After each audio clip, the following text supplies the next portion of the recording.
नमस्कार दोस्तों। मोदी सरकार भले ही तीसरी बार सत्ता में आ गई हो, लेकिन उसे कई राज्यों में कई सीटों पर ऐसी हार मिली है कि वो उसे दिन को न चैन मिल रहा है और न ही रातों को नींद। हालात ये हैं कि अब लोकसभा चुनाव में बीजेपी यूपी में सपा कांग्रेस के हाथों मिली हार के बाद भाजपा के हारे जीते उम्मीदवारों ने संगठन को रिपोर्ट देनी शुरू कर दी है और इस रिपोर्ट में आस्तीन के सांप और गद्दार जैसे शब्दों का खूब इस्तेमाल हुआ है। जो केंद्रीय मंत्री हारे हैं उन्होंने भी अपनी हार का ठिकरा अब पार्टी के नेताओं पर फोड़ना शुरू कर दिया है। बता दें कि लोकसभा चुनाव में इस बार भाजपा को आश्चर्यजनक रूप से करीब करीब आधी सीटों का नुकसान उठाना पड़ा है। 7 केंद्रीय मंत्रियों तक को हार का सामना करना पड़ा है और अब तक की पड़ताल में यही बातें सामने आई हैं कि टिकट वितरण की खामियों की वजह से ही भाजपा की ऐसी गति हुई। तमाम ऐसे सांसद हैं जिनके खिलाफ माहौल को देखते हुए स्थानीय कार्यकर्ताओं और पदाधिकारियों ने उनको टिकट नहीं देने की गुजारिश की थी, लेकिन उनकी बातों को नज़रअंदाज कर प्रत्याशी थोप दिए गए।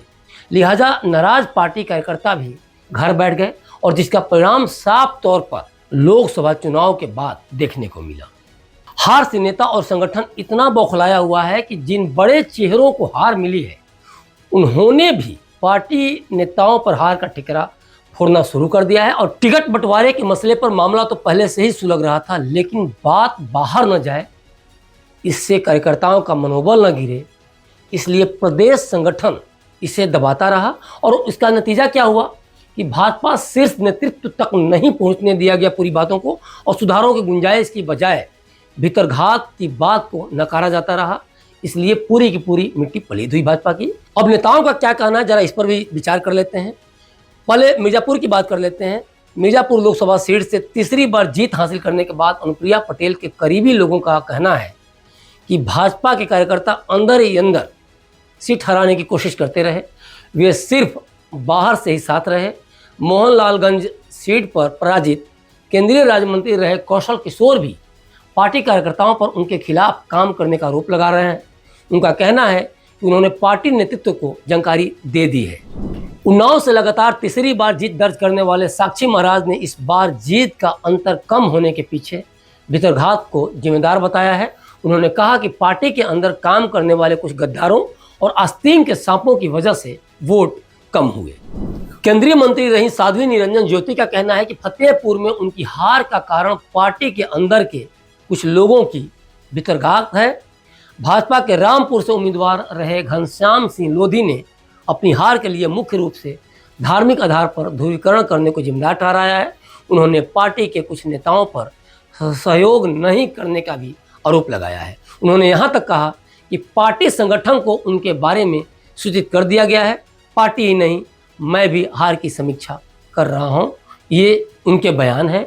लालगंज सीट की बात की जाए तो वहाँ से हारने वाली भाजपा उम्मीदवार नीलम सोनकर ने भी अपनी हार के लिए स्थानीय पार्टी पदाधिकारियों के भीतरघात को जिम्मेदार ठहराया है। उन्होंने कहा कि पार्टी संगठन को पता है कि कुछ नेताओं ने सपा उम्मीदवार की मदद की थी।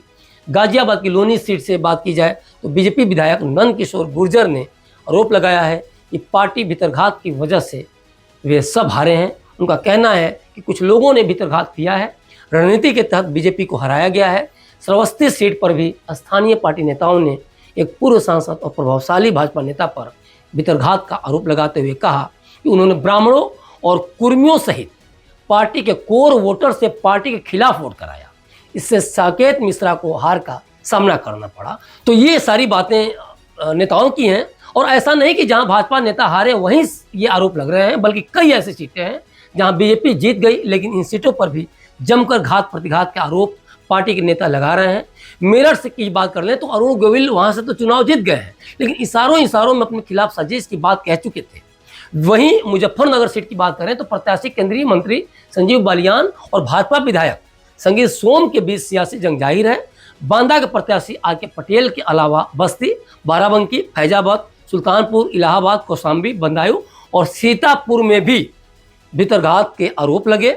खीरी, मुजफ्फरनगर और फतेहपुर जैसी सीटों पर स्थानीय विधायकों और पदाधिकारियों पर व्यक्तिगत या स्थानीय कारणों से उम्मीदवारों के प्रचार के लिए बाहर नहीं निकलने का आरोप लगाया गया है। आने वाले समय में या कह सकते हैं कि जल्द ही संगठन में भी बड़े बदलाव देखने को मिलेंगे, क्योंकि जो कुछ हो रहा है उस पर आला कमान चुप तो नहीं रहने वाला। क्योंकि भितरघात की जिस तरह से बातें, दूसरी चीज़ें भी देखी जाए अगर तो सामने आ रही हैं जिस तरह से, तो आला कमान इस पर भी संज्ञान लेने वाला है और इस बात को पूरी तरह समझ भी रहा है, क्योंकि उसे भी अप्रत्याशित हार ये लग रही है और पहली बार देश की जनता भी इस हार को नहीं पचा पा रही है। खासतौर पर अयोध्या में हार और पीएम मोदी का कम वोटों से जीतना भितरघात को और साबित कर दे रहा है और यही कारण है कि आलाकमान संगठन को बख्शने के मूड में नहीं है।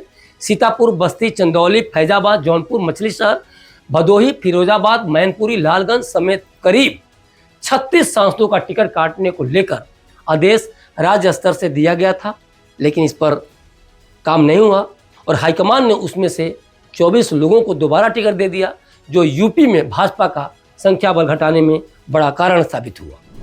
आला कमान ने पहले तो ध्यान ही नहीं दिया और मोदी लहर के भरोसे रही, लेकिन अब जब पार्टी औंधे मुंह गिरी है तो ये सवाल उठने लगे हैं कि आखिर किसके कहने पर टिकटों का वितरण किया गया है, और वो भी तब जब राज्य स्तर पर टिकटों को लेकर लिस्ट दी गई थी। हाल ये है कि चुनाव परिणाम आने के बाद से तमाम लोगों ने पार्टी हाईकमान को रिपोर्ट तो दे ही रहे हैं, साथ ही मुख्यमंत्री को भी अपनी अपनी सीटों की रिपोर्ट दे रहे हैं। जानकारी इस बात की भी मिल रही है कि शुक्रवार को एनडीए की बैठक से पहले भाजपा हाईकमान ने भितरघात की शिकायतों को लेकर गंभीरता से चर्चा की और 2 घंटे चली इस बैठक के बाद हाईकमान ने प्रदेश संगठन से भितरघात करने वालों की पहचान करने की बात कही है और उनकी रिपोर्ट मांगी है। यह रिपोर्ट संगठन ने प्रदेश के एक एक बूथ की मांगने की बात कही है और दूसरी तरफ सभी हारे हुए प्रत्याशियों और जीते सांसदों से भी एक एक सीट पर बुधवार रिपोर्ट सौंपने की बात कही गई है। तो ये ओवरऑल देखा जाए तो उत्तर प्रदेश में जो पार्टी हारी है, या कह सकते हैं आधी सीटें जो हो गई हैं, इसके पीछे कारण रहे हैं। मतलब भाजपा चाहे जितने भी कांग्रेस या विपक्षी दोनों पे या इंडी गठबंधन पर आरोप लगा ले कि वो गठबंधन इस चुनाव के बाद या सरकार बनने के बाद टूट जाएंगे और जो कुछ भी वहाँ हो रहा है वो छोड़िए, भाजपा के अंदर भी कितना अंतर्कलह है, इस चीज़ को हम साफ तौर पर देख रहे हैं। यूपी में भी हमने देखा, हमने क्लिक इंडिया में हमने पहले भी इस वीडियो में काम किया, बताया लोगों को, जनता को, दर्शकों को बताया कि किस तरह से केशव प्रसाद मौर्य एक तरफ हैं, ब्रजेश पाठक एक तरफ हैं और ए.के. शर्मा जो कि मोदी जी के खासम खास हैं वो एक तरफ हैं। और तीनों देखा जाए तो योगी आदित्यनाथ के मीटिंग बुलाने के बावजूद भी, हार पर चर्चा करने के बावजूद भी नहीं आते हैं। तो कहीं ना कहीं ये मैसेज भी जा रहा है जनता के बीच में कि क्या मोदी जी के इशारे पर ये सब कुछ हो रहा है, क्या शीर्ष नेतृत्व के इशारे पर हो रहा है, क्योंकि कहीं ना कहीं केशव प्रसाद मौर्य अपने पूरे दलित जनाधार को भी खो दिए हैं, सीटों कोई सीटें नहीं आई, अपना वो देखा जाए कौशाम्बी सीट भी भाजपा हार गई है। तो आखिर कौन है जिसके शह पर ऐसा हो रहा है, मुख्यमंत्री के मीटिंग बुलाने के बाद भी लोग नहीं आ पा रहे हैं। तो ये कहीं ना कहीं मैसेज जा रहा है जो कहीं ओवरऑल देखा जाए तो पीएम मोदी की लोकप्रियता को भी कम कर रही है और इसीलिए ये पूरा का पूरा इस लोकप्रियता को बनाए रखने के लिए, चूंकि 5 साल सरकार चलानी है और चूंकि अब गठबंधन की सरकार ये है और गठबंधन सरकार चलाने का पीएम मोदी को अनुभव नहीं है, बहुमत की सरकार तो उन्होंने 10 साल चला ली, तो इसको बांधे रखने के लिए मैसेज भी जनता के बीच में, लोगों के बीच में देना जरूरी है कि हम एकमत हैं, हमारे अंदर ऐसा कुछ नहीं है। लेकिन ये जमीन पर तभी उतरेगा जब केशव प्रसाद मौर्य और ब्रजेश पाठक या ए.के. शर्मा, जो कि फिर से मैं कह रहा हूँ मोदी जी करीबी बताया जाता है, इन लोगों को एक मैसेज जाए कि अगर सीएम हार पर चर्चा करने के लिए बुला रहे हैं तो आपको बैठना चाहिए, बताना चाहिए कि आपके क्षेत्र में आखिर आपके पार्टी के सांसद क्यों हारे, आखिर जवाबदेही तो किसी न किसी को लेनी ही होगी। तो ये है ओवरऑल पूरा का पूरा। बने रहिए क्लिक इंडिया के साथ और मुझे दीजिए इजाज़त। शुक्रिया।